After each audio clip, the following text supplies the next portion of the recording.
هەوڵەکانی دەستگای ستاندەر بۆ جێبەجێکردنی تەوتین بەردەوامە و ئەمڕۆ تیمی سکاڵاکان ڕێکارێکی تونتری ئاشکرا کرد.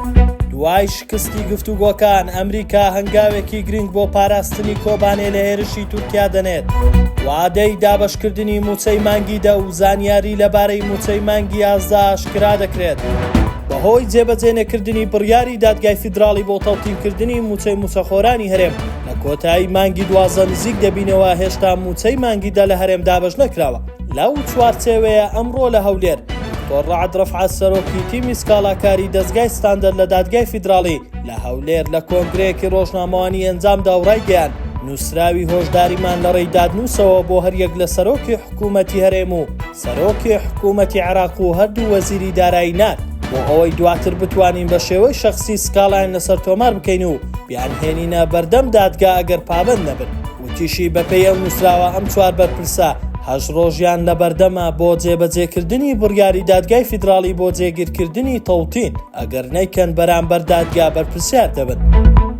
هێزەکانی ئەمریکا لە ڕۆژاوا دوای شکستی گفتوگۆکان بۆ ڕاگررتنی هێرشی تورکیا و گروپە پاشکۆکانی هێزەکانیان لە ناو شاری کۆبانێ جێگیر کرد. لەمبارەیەوە سەرچاوەیەک ڕاگەیاندووە ئەمریکا بڕیاری داوە تاکو و گفتوگۆکان دەگەنە ئەنجام هێزەکانی بهێڵێتەوە و بەرپەرچی هەر هێرشێک بداتەوە ئەگەر بکرێتە سەر شارەکە.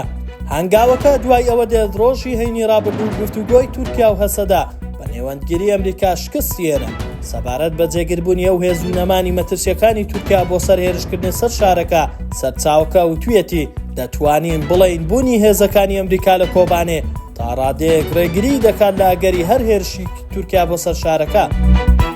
بەپێی هەواڵی میدیاکان تەیف سامی وەزیری دارایی عێراق بڕیاریدا بە خەرجکردنی موچەی مانگی 11 فەرمانبەرانی هەرێم. هاوکات هەر ئەمڕۆ وەزارەتی دارایی حکوومەتی هەرێم بڵاوی کردەوە ڕۆژی سێشەممە عەفدەی کانونی یەکەم کە هاوکاتە لەگەڵ ڕۆژی ئاڵای کوردستان دەست بە دابەشکردنی موچەی مانگی دەی موچەخۆرانی هەرێم دەکەن بەبێ ئەوەی هیچ شتێک لەبارەی چارەنووسی موچەی مانگی 11 و 12 ئاشکرا بکات.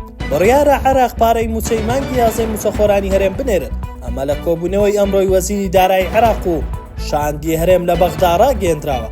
هاوکات ئەوە نزیکەی 6 ڕۆژە موچەخۆرانی هەرێم موچەیان وەرنەگرتووە و لە زۆربەی فەرمانگە حکوومیەکان و قوتابخانەکان بایکۆتی دەوام کراوە.